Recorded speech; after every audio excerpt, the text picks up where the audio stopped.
नमस्कार, एक बार फिर से आप सभी का स्वागत है एक नए वीडियो में। तो आज जो हम टॉपिक पढ़ने वाले हैं, उस टॉपिक का नाम है बहुमत के प्रकार, यानी कि टाइप्स ऑफ मेजॉरिटी। तो देखो, जब संसद की कार्यवाही चलती है ना, तो विभिन्न प्रकार के प्रस्तावों को पारित करने के लिए, है ना, विधेयकों को पारित करने के लिए विभिन्न प्रकार के बहुमत का प्रयोग किया जाता है। जैसे साधारण बहुमत है, प्रभावी बहुमत है और विशेष बहुमत है ना। प्रभावी बहुमत को हम तत्कालीन बहुमत भी कहते हैं। तो आज इन्हीं सब पे बात करनी है। ठीक। पूर्ण बहुमत, जैसे आप सुनते होंगे कि इस बार पूर्ण बहुमत की सरकार बनी, है ना। 17वीं लोकसभा में पूर्ण बहुमत की सरकार थी। इस तरीके की बातें आप सुनते हैं तो उसका भी मतलब समझेंगे और देखेंगे कोरम या गढ़पूर्ति क्या है। तो आज के वीडियो में हम इन्हीं सब चीजों पे बात करेंगे। ठीक। तो सबसे पहले हम देख लेते हैं कि विधेयक और अधिनियम, यानी कि बिल और एक्ट में, है ना, क्या डिफरेंस है या ये दोनों चीजें क्या होती हैं। तो पहले समझिए। देखो, संसद में कोई कानून जब बनता है तो वो कैसे होता है, उसकी प्रक्रिया को जरा समझिए, तब आप समझ पाएंगे। देखिए, संसद के दो सदन है, आपको पता होगा ना। संसद के, आपको नहीं पता है तो आगे चीजें पढ़ाई जाएंगी, है ना। हालांकि मैंने मूलभूत बातों में बताया हुआ है। तो संसद के दो सदन है, मान लीजिए, एक है लोकसभा और दूसरी है राज्यसभा। ठीक। तो संसद के अंतर्गत दो सदन है, लोकसभा और राज्यसभा, लेकिन संसद के अंतर्गत तीन अंग हैं, लोकसभा, राज्यसभा और फिर राष्ट्रपति, है ना। अंग की बात की जाए तो कितने हैं अंग, संसद के अंग तीन है राष्ट्रपति के साथ। ठीक है। इस बात को याद रखना, संसद के सदन दो ही है, लेकिन अंग की बात की जाए तो संसद के अंग तीन है, लोकसभा, राज्यसभा और राष्ट्रपति। तो देखो, जब कोई कानून बनाना होता है ना, तो पहले क्या करना पड़ता है, पहले एक मसौदा तैयार करना पड़ता है, ड्राफ्ट, समझ रहा है। फिर उसको क्या करना पड़ता है, किसी एक सदन में पेश किया जाता है, इन दोनों में से किसी एक सदन में पेश किया जाता है। तो जो उसमें जिस सदन के सदस्य होते हैं उसके पक्ष में और विपक्ष में वोट करते हैं, समझ रहा है। तो ऐसे ये कार्यवाही संचालित की जाती है कानून बनाने की। तो देखो, जब भी कोई प्रस्ताव किसी सदन में पेश किया गया, तो जैसे ही वो किसी सदन में पेश हुआ तो उसको बोल देंगे विधेयक। क्या बोल देंगे, विधेयक, यानी कि बिल।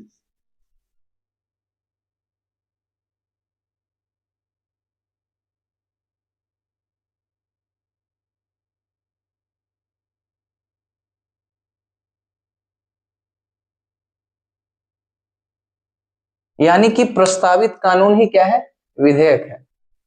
तो मान लो लोकसभा में वो कोई एक कानून पारित करना है, वो पेश किया गया, ठीक। तो उसको बोला जाएगा विधेयक। जैसे ही लोकसभा से पारित हुआ, फिर वो राज्यसभा में भेजा गया, तब पर भी उसको विधेयक ही बोला जाएगा, है ना। राज्यसभा के सदस्यों के द्वारा भी अगर वो पारित कर दिया गया, फिर राष्ट्रपति के पास गया और राष्ट्रपति ने अंतिम रूप से उस विधेयक पर ठप्पा लगा दिया, यानी मंजूरी दे दी, तब वह विधेयक बन जाएगा अधिनियम। ठीक है, अधिनियम।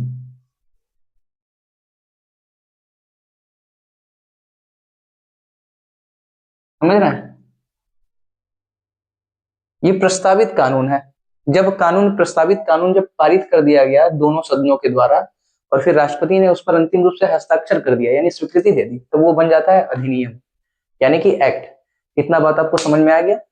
अब आगे देखते हैं साधारण बहुमत, है ना, प्रभावी बहुमत, विशेष बहुमत, ये सबको देख लेते हैं। देखो, विशेष बहुमत के भी तीन प्रकार है, पहले प्रकार का, दूसरे प्रकार का और तीसरे प्रकार का विषय, है ना, विशेष बहुमत। तो थोड़ी थोड़ी बातें हैं, कुछ मैं लिख लेता हूँ, आपका टाइम वेस्ट ना हो। ठीक है, चलो लिख लेता हूँ फिर बताता हूँ। आइए पहले देख लेते हैं साधारण बहुमत। तो यहाँ मैंने लिखा हुआ है उपस्थित और मतदान करने वाले सदस्यों का बहुमत। इससे पहले कुछ बात आप समझिए। देखो, अगर तुमसे खाली बहुमत बोलूँ ना, तो बहुमत का मतलब होता है आधे से एक अधिक। जैसे अगर मैं बोलूं कि किसी कक्षा में 50 विद्यार्थी हैं, तो अगर मैं बोलूं कि कक्षा के छात्रों का बहुमत, तो उसका मतलब होगा कि 50 का आधा, यानी 25, 25 से एक ज्यादा, यानी 26 अगर छात्र होंगे तो उनको बोला जाएगा कि साधारण बहुमत है ना, खाली बहुमत, सॉरी, बहुमत है। ठीक है, मतलब छात्रों का बहुमत है, आधे से एक अधिक। जब तक कि मैं उसके साथ विशेष न जोड़ूं या दो तिहाई, एक तिहाई, ऐसी बातें ना करूं, तो बहुमत का मतलब क्या समझिएगा, आधे से एक अधिक। तो वही मैंने लिखा हुआ है उपस्थित और मतदान करने वाले सदस्यों का बहुमत। इसका क्या मतलब है, अभी मैं बताता हूं। देखो, ये बहुमत संसद की कार्यवाहियों में सबसे ज्यादा प्रयुक्त होने वाला बहुमत है ना, इसलिए महत्वपूर्ण है। तो समझिए, जैसे जैसे देखो, वर्तमान में लोकसभा में कुल सदस्यों की संख्या कितनी है? 543। देखो, मैं लोकसभा का उदाहरण ले रहा हूं। लोकसभा में कुल कितने हैं सदस्य अभी वर्तमान में? तो उत्तर है 543।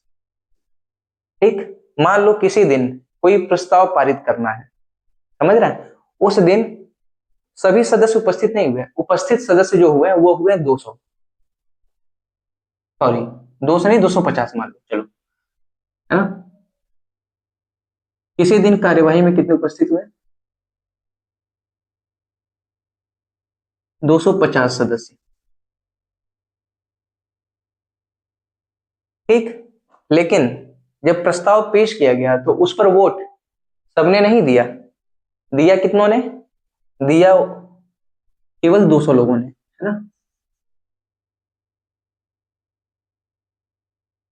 देखो, मतदान पक्ष में कर रहा है विपक्ष में कर रहा है उससे मतलब नहीं है। 250 सदस्य हैं, उसमें से मतदान कितने कितनों ने किया? 200 सदस्यों ने।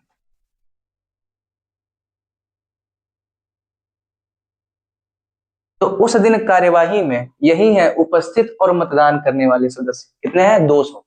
तो इन्हीं का बहुमत, इनका बहुमत मतलब 200 बटे 2, मैंने बोला ना आधा, आधे से एक अधिक, कितना हो गया? 101।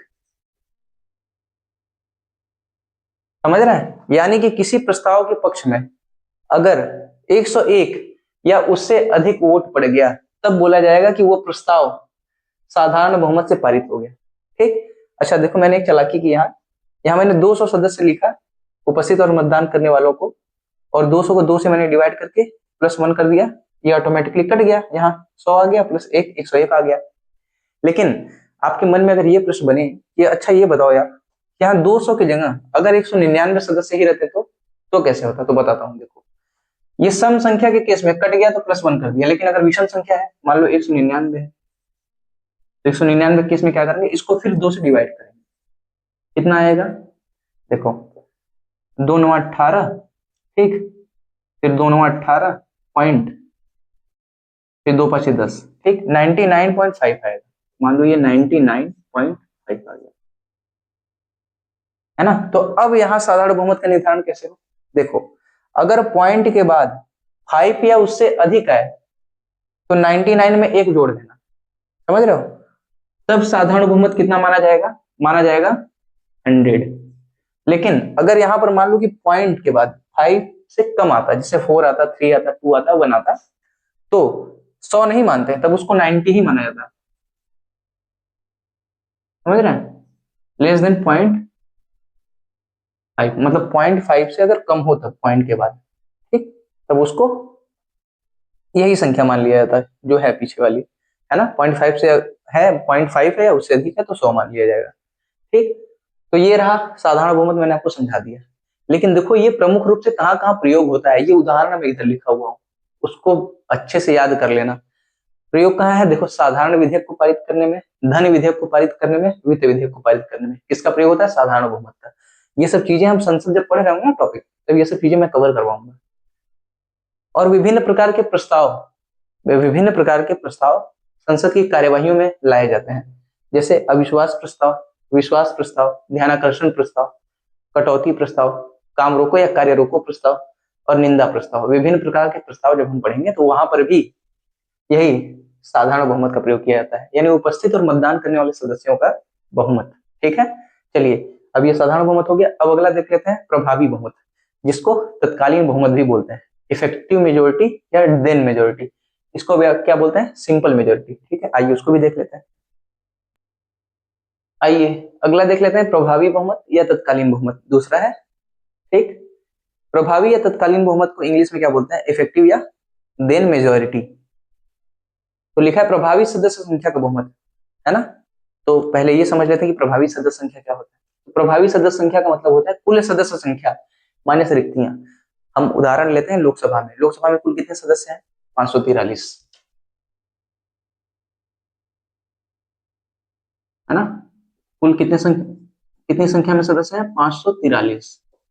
तो 543 में से रिक्तियां कैसे होती हैं? कुल सदस्य संख्या मतलब रिक्तियां लिखा हुआ है। मान लो रिक्तियां देखो कैसे होती हैं, या तो कोई सदस्य त्याग पत्र दे दे, या किसी का निधन हो जाए, है ना, या किसी का निर्वाचन रद्द हो जाए, तो मान लो 5, मान लो कि 5 की मृत्यु होगी, ठीक है, 5 ने त्याग पत्र दे दिया और 3 सदस्यों का निर्वाचन रद्द हो गया,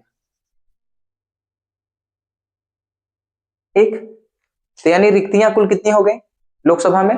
5 + 5 10 + 3 मतलब 13 सीट रिक्त हो गए, है ना। तो कुल सदस्य संख्या मतलब 543 में से 13 को हटा दोगे, कितना आ जाएगा? 540, है ना।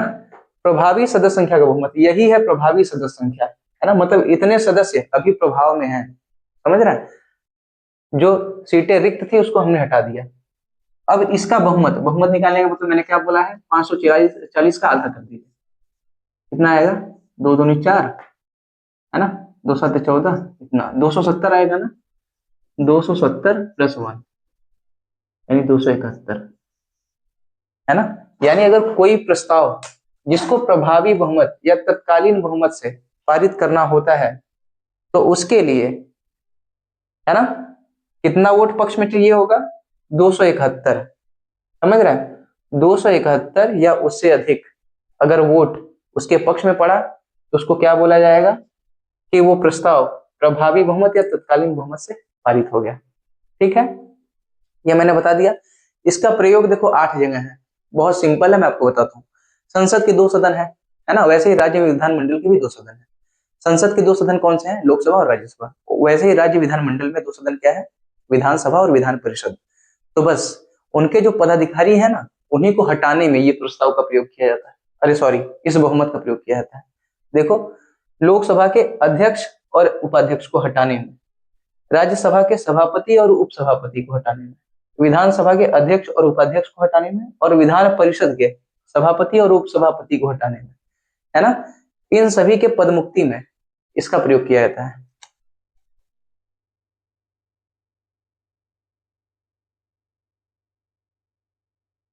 ठीक। अब बहुत ही जटिल जो अगला वाला बहुमत का प्रकार है जिसे विशेष बहुमत बोलते हैं। विशेष बहुमत का मतलब होता है 2/3 बहुमत, 2/3, है ना। तो देख लेते हैं इसके बाद वाला। चलिए पहले लगा लेता हूँ, कुछ चीजें लिख लेता हूँ, फिर उसके बाद दिखाता हूँ आपको। चलिए आइए, तीसरा है विशेष बहुमत, ठीक है। विशेष बहुमत मतलब 2/3 बहुमत, 2/3। अच्छा, किसका 2/3? इसके आधार पर भी इसके 3 प्रकार हैं।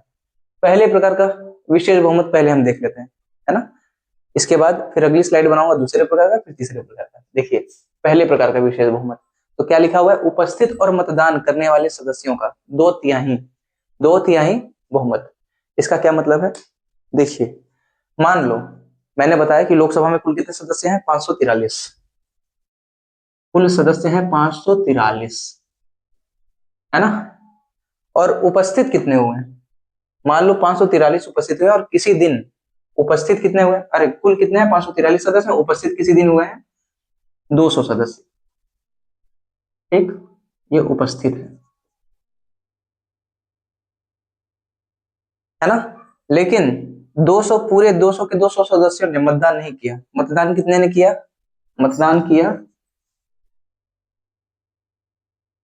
180 ने, ठीक है। तो 180 का 2/3 निकालेंगे, 2/3, है ना। 180 का 2/3 मतलब 2/3 से गुणा करेंगे, कितना आएगा? 3 × 18, देखो 60 आ गया, 6 दूनी 12, 120, ठीक। तो 120 या अधिक 120 या अधिक वोट अगर किसी प्रस्ताव के पक्ष में पड़ जाते हैं तो उसको बोला जाएगा कि विशेष बहुमत से वो पारित हुआ। किस प्रकार के? पहले प्रकार के विशेष बहुमत से, ठीक है। बस यही था। इसका प्रयोग कहाँ है? भारतीय संविधान के 2 अनुच्छेदों में इसका प्रयोग मिलता है। देखिए, अनुच्छेद 249 में और अनुच्छेद 312 में। ये आपके लिए होमवर्क है कि अनुच्छेद 249 में क्या चीजें हैं, किस चीज से संबंधित बातें हैं, और अनुच्छेद 312 में किस चीज से संबंधित बातें हैं, इसका पता लगाइएगा। हालांकि आगे जब पढ़ाएंगे तो ये सब चीजें आ जाएंगी ऑटोमेटिकली, ठीक है। लेकिन आपसे ये होमवर्क, आप इसको करके दिखाइएगा। चलिए, तो अब दूसरे प्रकार का देख लेते हैं, ठीक। आइए आइए, दूसरे प्रकार का विशेष बहुमत। ठीक है, ये देखो थोड़ा टेक्निकल प्रकार का है, इसको बहुत अच्छे से थोड़ा दिमाग खपाना पड़ेगा इसको समझने के लिए आपको। ठीक है, उपस्थित और मतदान करने वाले सदस्यों का बहुमत जो कुल सदस्य संख्या के बहुमत से कम न हो। चलो लोकसभा का उदाहरण लेते हैं। देखो इसमें लिखा है जो कुल सदस्य संख्या के बहुमत से कम ना हो। कुल सदस्य संख्या का बहुमत का क्या मतलब? आधे से एक अधिक, है ना। आओ देखो, लोकसभा में कुल सदस्य संख्या ऊपर लिखता हूं। लोकसभा में कुल कितने सदस्य हैं? 543 कुल। ठीक है, इसका जब बहुमत निकालोगे यानी अपॉन 2 करके जब बहुमत निकालोगे, है ना, बहुमत में मैंने क्या बताया, जब मैं साधारण रूप में खाली बहुमत बोलूं तो मतलब कि आधे से एक अधिक। ठीक, तो अब इसका जब डिवाइड करके निकालोगे ना, तो कुल सदस्य संख्या का बहुमत कितना आएगा? 272 आएगा, करके देख लेना। ठीक, ये मैंने निकाला हुआ इसलिए बता दिया। तो पहले हम क्या निकाल लिए? कुल सदस्य संख्या का बहुमत हमने निकाल लिया। अब देखो इसमें लिखा है उपस्थित और मतदान करने वाले सदस्यों का बहुमत। इसके लिए हमें दो कंडीशन लेना पड़ेगा, समझ रहे हैं, दो सिचुएशन लेना पड़ेगा। पहले सिचुएशन फर्स्ट लेते हैं, आओ।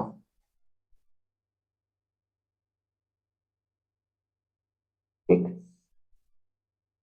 मान लो किसी दिन सदन की कार्यवाही में कितने सदस्य उपस्थित हुए? मान लो 300 सदस्य उपस्थित हुए, है ना। उपस्थित कितने हुए?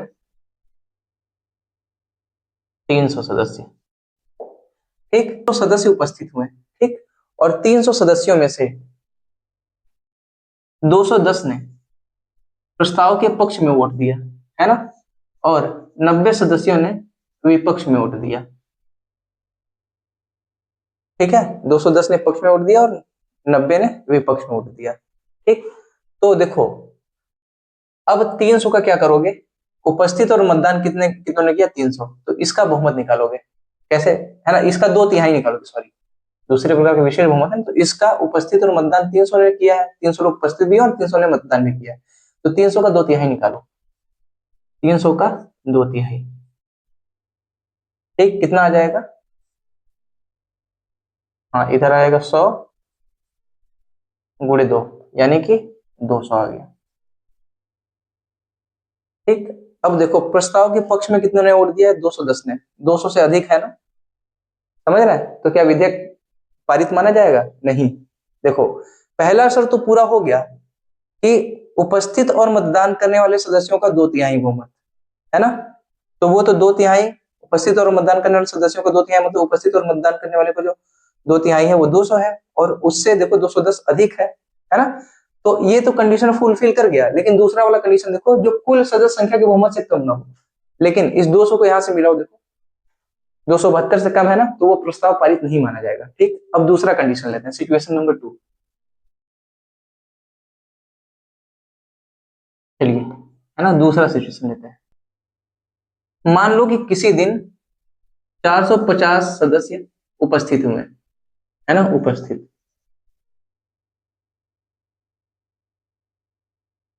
ठीक है, और 450 सदस्यों ने मतदान भी किया, जिसमें से मान लो कि 300 सदस्यों ने 300 300 मानना उचित रहेगा, 450 है ना,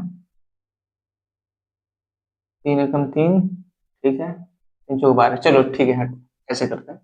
420 सदस्यों ने पक्ष में मतदान किया और 30 सदस्यों ने विपक्ष में मतदान किया, है ना, प्रस्ताव के विपक्ष में मतदान किया। अब देखो 450 उपस्थित और मतदान करने वाले सदस्य हैं, इनका 2/3 निकालो। 450 का 2/3, देखो 3 एकम 3, 3 5 15, 150 गुणे 2 यानी 300, कितना आना चाहिए? 300 आना चाहिए। ठीक, देखो पक्ष में कितनों ने वोट किया है? 420 ने, है ना। तो उपस्थित और मतदान करने वाले का 2/3 300 है, इससे 420 अधिक ही है। तो यहाँ तो ये वाला कंडीशन तो फुलफिल हो गया। अब देखो दूसरा कंडीशन क्या फुलफिल होता है, देखो यहाँ 272 कुल सदस्य संख्या का बहुमत कितना है? 272, देखो 420 272 से भी ज्यादा है, तब इस कंडीशन में वो प्रस्ताव पारित माना जाएगा, है ना, दूसरे प्रकार के विशेष बहुमत से। देखिए कितना जटिल था। इसका प्रयोग देख लीजिए कहां कहां प्रयोग होता है प्रमुख रूप से, ये उदाहरण याद रखिएगा। संविधान संशोधन विधेयक में इसका प्रयोग होता है। सुप्रीम कोर्ट और हाई कोर्ट के जजों को हटाने में, यानी उनकी पदमुक्ति में किस बहुमत का प्रयोग किया जाता है?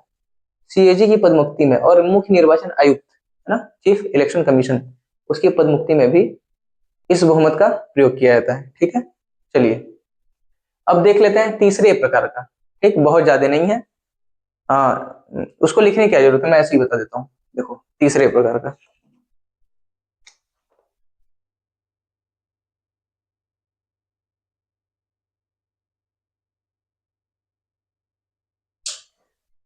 तीसरे प्रकार में कुछ ज्यादा है ही नहीं। इसमें डायरेक्ट है कुल सदस्य संख्या का 2/3 बहुमत। कुल सदस्य संख्या मतलब 543 का 2/3, 2/3 निकाल दो। ठीक, जो भी आएगा कैलकुलेट करके देख लेना, तो वही होगा तीसरे प्रकार का विशेष बहुमत। प्रयोग कहाँ है? प्रयोग मैं बता देता हूँ। ये सबसे जटिल प्रकार का है, सबसे कठिनतम ये है। ठीक है, विशेष बहुमत में और सभी बहुमतों में सबसे कठिनतम है। इसका प्रयोग कहाँ है? राष्ट्रपति पर महाभियोग, राष्ट्रपति पर महाभियोग चलाने में। राष्ट्रपति पर महाभियोग किस अनुच्छेद में? अनुच्छेद 61, भारतीय संविधान के अनुच्छेद 61 में इसका उल्लेख है। ठीक, इसके अलावा पूर्ण बहुमत आप सुनते होंगे कि पूर्ण बहुमत की सरकार है। पूर्ण बहुमत कुछ है नहीं, बस इतना समझ लो कि संपूर्ण सदस्य संख्या का बहुमत, है ना, पूर्ण बहुमत हो गया, मतलब आधे से एक अधिक। तो वो माना जाता है, मतलब अगर उतनी सीटें किसी राजनीतिक दल को मिल जाती हैं तो बोला जाता है कि वो पूर्ण बहुमत की सरकार में है। ठीक, और कोरम या गणपूर्ति क्या होता है ये समझिए, है ना। ऊपर की चीजों को मिटाता हूँ, फिर कोरम और गणपूर्ति बता देता हूँ।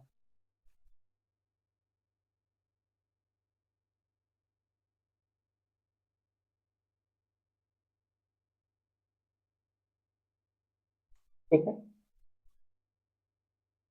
कोरम या इसको गणपूर्ति भी बोलते हैं।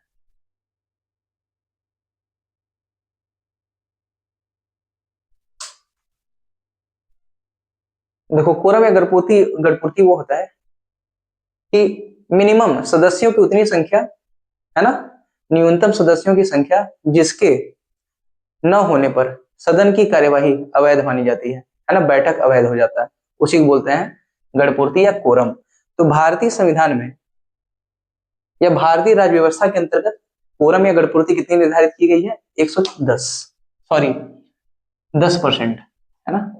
110 कहां से बोल दिया यार, 10% कुल सदस्य संख्या का 10%, मतलब मान लो कि 543 लोकसभा में सदस्य है ना टोटल, इसका 1/10 निकाल दो। 10% मतलब 1/10 निकाल दो, कितना आएगा?